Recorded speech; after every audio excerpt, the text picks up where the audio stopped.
Listen, I need to explain something about humans. No, wait, let me rephrase that. I need to warn you about humans.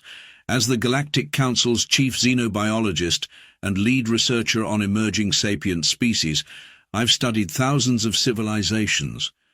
But nothing, absolutely nothing in my 600 years of research prepared me for humans and their absolutely insane approach to, well, everything. You know how most species discover faster than light travel and then spend a few decades carefully exploring their local star systems? Humans didn't even have FTL when we found them. They were still puttering around their solar system in chemical rockets held together with something they call duct tape and optimism. We thought they were adorable. Primitive, but adorable. That should have been our first warning sign. Any species that survives that long using technology that questionable is clearly operating on a different level of reality than the rest of us. But no, we had to follow standard protocol. Make first contact, they said. Introduce them to the galactic community gradually, they said. Show them some of our less dangerous wildlife to ease them in, they said. Nobody, and I mean nobody, expected them to try to pet everything. But let me give you some context. When we first arrived on Earth, we brought along a juvenile Rigelian shadow stalker for demonstration purposes. You know, to show humans the kind of dangerous creatures that exist in the galaxy and why they should be cautious as they venture into space. The shadow stalker is a predator that hunts by phasing partially out of our dimension, can turn completely invisible, and has enough teeth to make a Sarlacc feel inadequate. We had it in a quantum-reinforced cage with 17 different safety protocols. The human response? And I quote from the official first contact records, "Oh my God, it's like a space kitty. Can I give it treats?" That was Dave Schmidt, who would later become infamous for being the first human to successfully domesticate a shadow stalker. He just reached through the quantum-reinforced bars like they weren't even there. We still haven't figured out how he did that. Scratched it behind what we thought were its poisonous spine glands. Turns out they're ticklish there. And suddenly the most feared predator in the Rigelian sector was purring like what humans call a motorboat. The shadow stalker, which Dave named Mr. Whiskers because of course he did, now lives in his suburban home in Ohio, sleeps on his couch, and chases something called a laser pointer for entertainment. It still phases through dimensions, but mostly to steal snacks from the kitchen when Dave isn't looking. This was just the beginning. We thought it was a fluke. Surely not all humans would be this completely insane. But then Maria Chen brought home what she called a precious baby void whale that had been terrorizing shipping lanes in the Carina Nebula. She keeps it in her swimming pool, which somehow contains an entire pocket dimension now. The void whale, which she named Splashy, helps the local kids with their physics homework by demonstrating quantum phenomena. And don't even get me started on what happened when humans discovered Martian dust dragons. Did you know they're technically classified as silicon-based apex predators? Try telling that to little Tommy Watson, who taught one to play fetch with asteroids. His mother just sighs and says it's better than when he wanted a regular dog, because at least the dust dragon doesn't shed on the furniture. The really concerning part, this was all within the first month of contact. 1 month. Do you have any idea how many of our xenobiological safety protocols they violated? All of them. They violated all of them, and somehow it worked. We had an emergency meeting of the Galactic Council to discuss this unprecedented situation.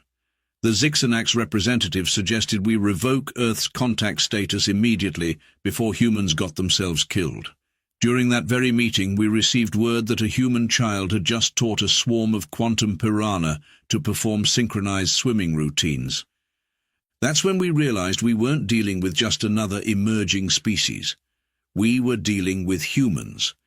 And humans, as we would soon discover, were about to turn everything we thought we knew about dangerous creatures completely upside down. But this was just the beginning. Wait until I tell you about the Great Space Pet Shop disaster. That's when things really got out of hand. Look, we tried to be responsible about this. After the initial chaos of humans adopting clearly dangerous creatures, the Galactic Council decided to implement some control measures. We would introduce humans to alien life forms gradually in a controlled environment, something we could monitor, something safe. So we established the first intergalactic pet emporium in what humans call Minnesota. Why Minnesota? Well, we figured a place that cold would discourage any heat-seeking predatory species. That was our first mistake. Turns out Minnesotans just knitted sweaters for them. We stocked the pet shop with what we considered entry-level alien creatures. You know, the basics. Gravitational gerbils that only occasionally create minor black holes. Photonic parakeets that only temporarily blind you with their mating displays. Quantum hamsters that only exist in 3 dimensions at once instead of the usual 7. Simple stuff. Mrs. Henderson was our first customer. Sweet old lady brought cookies for the staff. She spent 2 hours cooing over what she called the adorable little darlings before settling on a void mantis. Now, if you're not familiar with void mantises, imagine a praying mantis the size of a house cat that can tear holes in reality when it gets excited. We tried to warn her, oh, how we tried, but she just said, "Oh, this little angel, look at how gentle she is." While the void mantis was literally devouring light itself. She named it Miss Mittens and bought it a pink collar with a bell on it. Within a week, Mrs. Henderson had taught Miss Mittens to sit, stay, and don't collapse the space-time continuum. She started a void mantis training class in her backyard. Do you know how surreal it is to see 12 void mantises sitting in a circle wearing various colored bows, while an elderly human teaches them to shake hands, with their reality-shredding appendages? But that was just the beginning of the Pet Emporium chaos. Remember those safe gravitational gerbils? Some teenager named Kevin bought 3 of them. Did you know that if you give a gravitational gerbil a running wheel, it can generate enough rotational energy to create a stable wormhole? Neither did we, until Kevin's science fair project accidentally connected his high school gymnasium to the Andromeda Galaxy. He got first place, by the way. The judges were particularly impressed by his innovative approach to interstellar travel. Then there was the photonic parakeet incident. A local bird-watching society adopted an entire flock. They trained them to perform aerial displays, which would have been fine if the light shows hadn't been visible from orbit. We had to issue a galaxy-wide notice explaining that no, Earth wasn't developing some new kind of defense system. They were just really enthusiastic about their new pets. But the real tipping point came with the quantum hamsters. Did you know humans have something called Instagram? Apparently, if you give humans pets that exist in multiple dimensions simultaneously, they'll spend hours trying to photograph them from their best angle. The resulting photos broke several physics departments across Earth when they tried to analyze them. One particular quantum hamster, owned by a social media influencer named Tyler, became so popular that it actually achieved quantum celebrity status. It was simultaneously famous and not famous until observed. Schrödinger would have had a field day, and we had to shut down the pet shop after what we now call the Tuesday incident. Someone, and we still don't know who, thought it would be a good idea to bring in a shipment of temporal terriers. You know, those little 6-legged canines that can run backward through time. By the time we realized what was happening, half of Minnesota was experiencing Tuesday 3 times in a row, while the other half skipped straight to Friday. The local humans just adjusted their schedules accordingly. The school district sent out a notice saying, if your child arrives home before they've left, please pack an extra lunch. Insurance companies added a temporal displacement clause to their policies. The Minnesota Department of Transportation just put up signs saying, "Caution, timeline merges ahead." When we finally managed to sort out the temporal tangle, we discovered that most of the temporal terriers had already been adopted. The adoption papers were filed both next week and last month, simultaneously. The paperwork alone gave our bureaucrats headaches. We thought closing the pet shop would solve the problem. We were so naive, because by then, humans had discovered something even more concerning than our safe pets. They'd found out about the really big creatures. And when I say big, I mean big. But that's a story for another temporal displacement, another time. Let me tell you about what happened when humans discovered star whales. Remember how I mentioned star whales? Well, after the Pet Emporium debacle, we thought we'd seen the worst of humanity's pet adoption spree. I mean, how could it get worse than temporal anomalies in Minnesota? Then Tommy Chen said, and I quote, "Hey, what's that big floaty thing in the nebula? Can I keep it?" The big floaty thing was a Class 4 star whale, a creature roughly the size of Earth's moon that feeds on solar radiation and occasionally causes stars to hiccup. Most species see star whales and think major navigational hazard or potential extinction-level event. Humans see them and think big space puppy.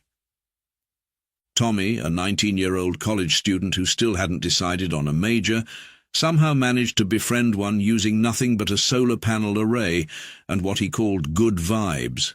He named it Bumper because it kept accidentally bumping into satellites while trying to play fetch with space debris. The Galactic Council had to create an entirely new department just to handle the logistics of a human owning a star whale. Do you have any idea how complicated it is to write pet ownership laws for a creature that technically counts as a small celestial body? The paperwork alone took up more memory space than most planetary databases. But Tommy insisted Bumper was totally chill and would absolutely not cause any problems. That was before Bumper got the zoomies. Have you ever seen a star whale with the zoomies? The resulting gravitational waves caused tsunamis on 3 continents. Tommy just scratched his head and said, "Yeah, he gets like that sometimes. Usually means he needs more exercise. Exercise for a star whale." Tommy started taking Bumper on walks through the asteroid belt. He installed what he called a cosmic tennis ball launcher, essentially a modified mass driver that could launch small asteroids for Bumper to chase. The resulting spectacle became such a popular tourist attraction that Earth's space tourism industry tripled its revenue overnight. Then there was Patricia Montenegro and her small collection of space krakens. Yes, multiple space krakens. Those tentacled monstrosities that can engulf entire space stations and have been the terror of interstellar shipping for millennia. Patricia keeps 3 of them in a specialized habitat she built in Earth's orbit. She calls them her squishies. The really disturbing part, they actually respond to that name. You haven't lived until you've seen a creature capable of crushing battleships playing with a satellite array like it's a ball of yarn. Patricia even trained them to help with space construction projects. Turns out those tentacles are perfect for assembling space stations, as long as you keep them motivated with treats. But what treats do you feed a space kraken, I hear you ask? According to Patricia, they're particularly fond of decommissioned satellites wrapped in solar panels. Like cosmic popcorn, she says. The fact that this has accidentally created the galaxy's most efficient space debris cleanup program is just a bonus. We also had to deal with the Anderson family and their adoption of what they thought was a lonely asteroid. It turned out to be a juvenile planet walker, a silicon-based life form that usually spends its time wandering between star systems. The Andersons named it Rocky. Humans are terribly literal with names sometimes, and somehow trained it to maintain a stable orbit around Earth. Rocky now serves as a combination pet and private space station for the family. They built a house on its surface and everything. The commute to Earth is a bit tricky, but as Mrs. Anderson points out, the view is totally worth it. They had to add a line on their home insurance policy that reads, "Coverage includes damage from spontaneous orbital changes when Rocky sees something interesting." The really concerning part is how these enormous creatures respond to human attention. According to our xenobiologists, species like star whales and space krakens shouldn't even be capable of forming emotional bonds. Try telling that to Bumper, who follows Tommy's spacecraft around like a puppy and gets visibly mopey when Tommy has to attend classes on Earth.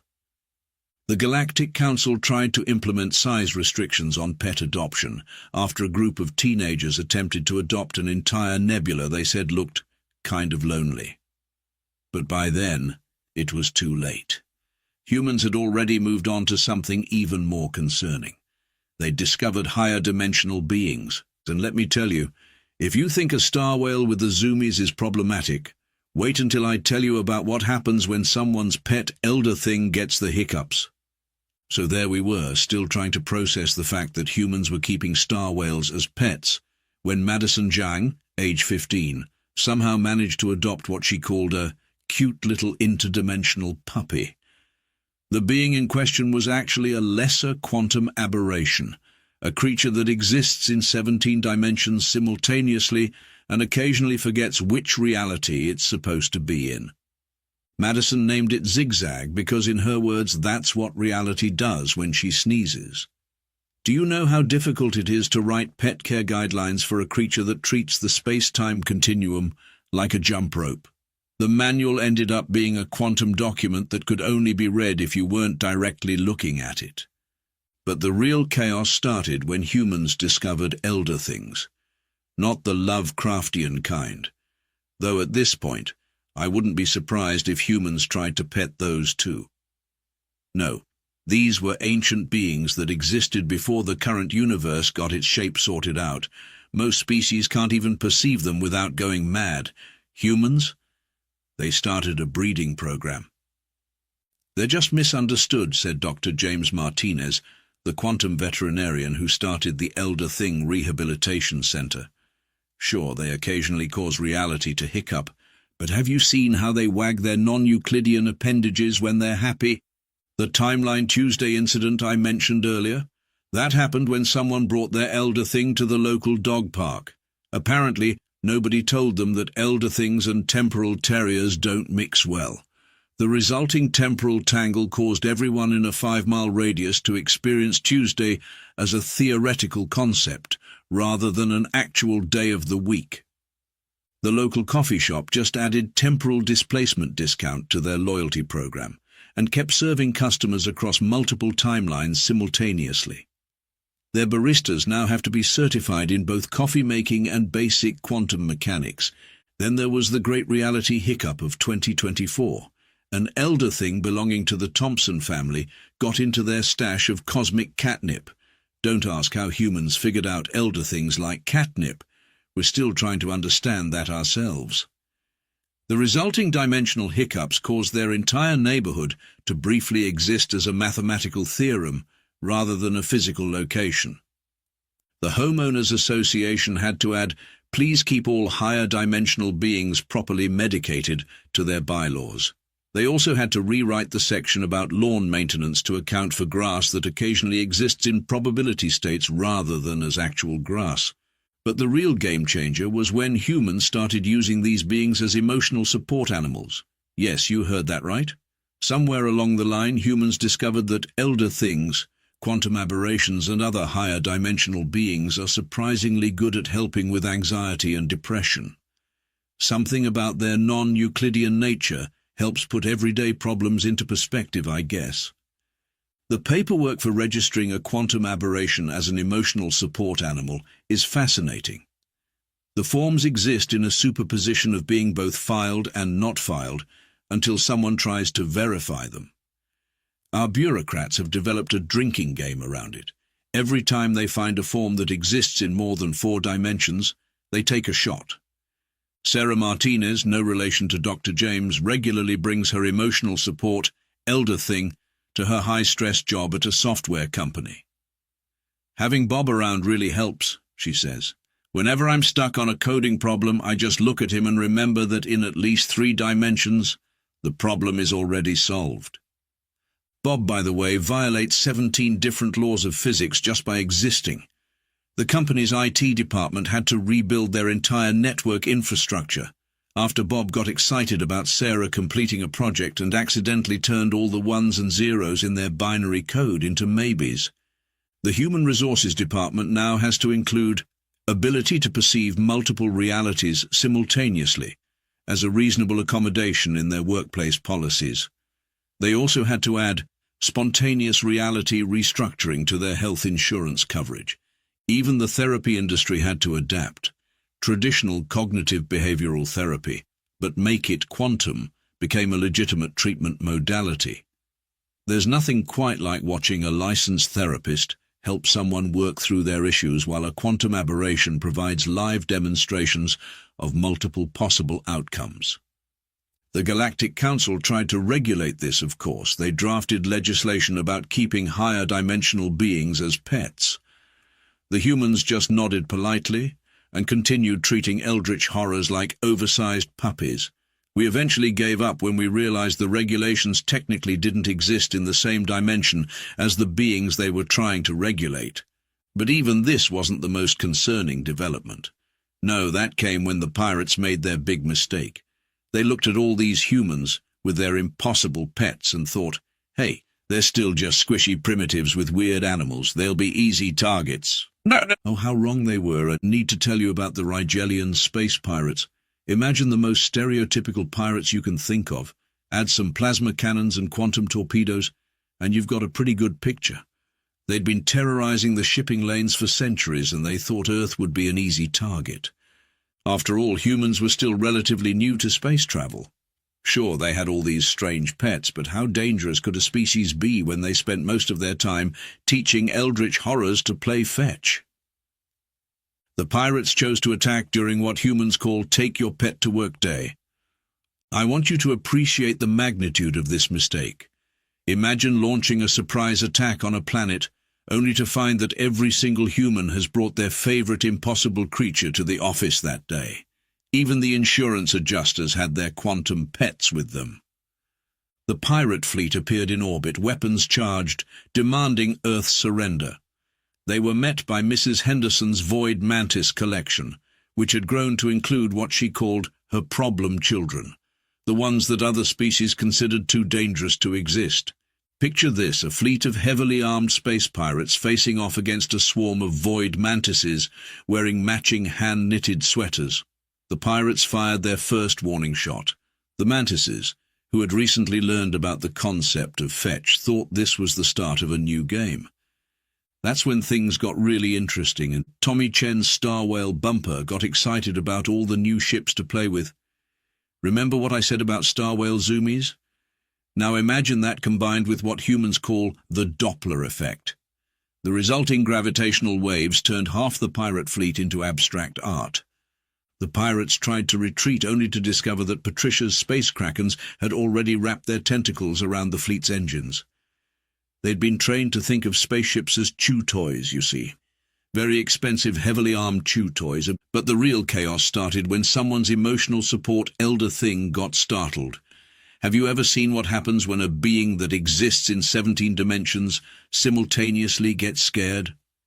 The pirates suddenly found themselves existing Tuesday while their ships were still in Friday. Their weapons existed only as theoretical concepts, and their carefully planned attack became a probability cloud of embarrassing failures. The Thompson family's quantum pets, who had been napping in the local park, woke up to see what all the fuss was about. They got so excited that they accidentally turned the laws of physics into more of a physics suggestion for about 15 minutes. The local coffee shop, already used to dealing with temporal anomalies, just added interdimensional pirate special to their menu and kept serving lattes across multiple planes of existence. The pirates tried to surrender, 3 times in fact. The problem was, their surrender kept existing in different dimensions than the humans they were trying to surrender to. Eventually, they had to ask one of the elder things to translate for them, which led to the surreal situation of hardened space pirates attempting to negotiate terms of surrender through what looked like a geometry problem having an existential crisis. The Galactic Council received their distress signal, which consisted mainly of screaming and something that translated roughly to, "Why do their pets break reality?" By the time we got there, the humans had already adopted half the pirates' pets. Apparently, some of them had been keeping illegal quantum gerbils, scheduled a playdate for their various cosmic horrors, and were teaching the remaining pirates how to properly scratch a void mantis behind its reality-warping glands. The cleanup took weeks. Do you know how hard it is to file incident reports when the incident technically occurred in several different realities simultaneously? Our bureaucrats had to invent new forms of mathematics just to calculate the property damage. The really worrying part?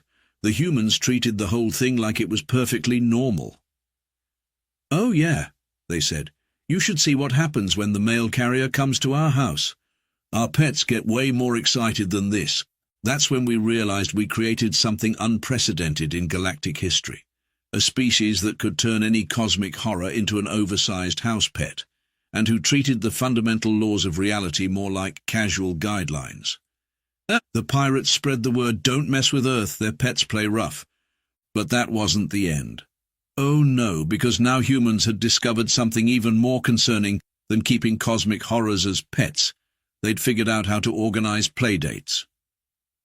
So here we are, several years after first contact, and the galaxy has had to completely rewrite its understanding of both pet ownership and reality itself. The Galactic Council now has an entire department dedicated to what they call Human Pet Incident Management, though most of us just call it the "What did they adopt now?" office. Remember how I mentioned playdates? Well, humans decided that their pets needed socialization. This led to the creation of what they call the Interdimensional Dog Park, a space station specifically designed to accommodate everything from quantum puppies to elder things that just want to play frisbee. The station exists in multiple dimensions simultaneously, has gravity that works in 17 different directions, somehow, and includes a coffee shop that serves drinks that might or might not exist until you try to drink them. The baristas are certified in quantum physics, temporal mechanics, and something humans call puppy psychology. The monthly Bring Your Cosmic Horror to Work Day has become a standard practice across Earth. Most companies now include reality distortion insurance in their standard benefits package. HR departments have had to add, "must be comfortable with occasional temporal displacement and spontaneous existence as a mathematical concept" to their job listings. The Galactic Council tried one last time to regulate human pet ownership. They sent their finest bureaucrats to Earth with a comprehensive new set of rules. The bureaucrats returned 3 days later, somehow existing last week, carrying adoption papers for their own quantum pets. One of them was teaching a baby space kraken to roll over. We've had to update the galactic species classification system. Humans are now listed as "approach with caution, will attempt to pet" under every single entry. Even the theoretical ones. The effect on galactic society has been interesting. Tourism to Earth has skyrocketed, though we have to warn visitors that humans might try to adopt them if they look even slightly fluffy. Several species that we thought were purely mythological turned out to be real. They were just hiding because they didn't want to become someone's pet. Too late now, though. The Jung family has 3 of them. The pirates, they've completely reformed. Turns out it's hard to maintain a fearsome reputation when your entire crew has been adopted by human families. Most of them now work as pet sitters, specializing in quantum creatures and higher dimensional beings. They're particularly good with elder things, though we try not to ask why. Mrs. Henderson's Void Mantis Training School has expanded to 17 locations across the galaxy. She teaches a special class called Yes, Your Eldritch Horror Can Learn to Sit. The waiting list is 3 years long and exists in 4 dimensions. Tommy Chen's star whale Bumper now has his own social media following. His Instagram account, "Oh Lord He Comin' Through Space-Time," has more followers than there are sentient beings in the galaxy. We're still trying to figure that one out. Even I have to admit humans might have been onto something. Last week, I found myself adopting what they call a quantum corgi. It exists in a superposition of all possible corgi states until observed, and its bark can occasionally rewrite local physics, but, well, it is pretty cute. The galaxy has had to accept a new reality. Humans are here to stay, and they're bringing their pets with them. All of their pets, even the ones that technically shouldn't exist. My advice: if you ever visit Earth, don't be surprised when you see someone walking their pet black hole on a leash, or teaching a quantum singularity to play dead, though determining whether a quantum singularity is actually playing dead or has actually collapsed reality is still a matter of scientific debate. And whatever you do, don't say anything looks cute.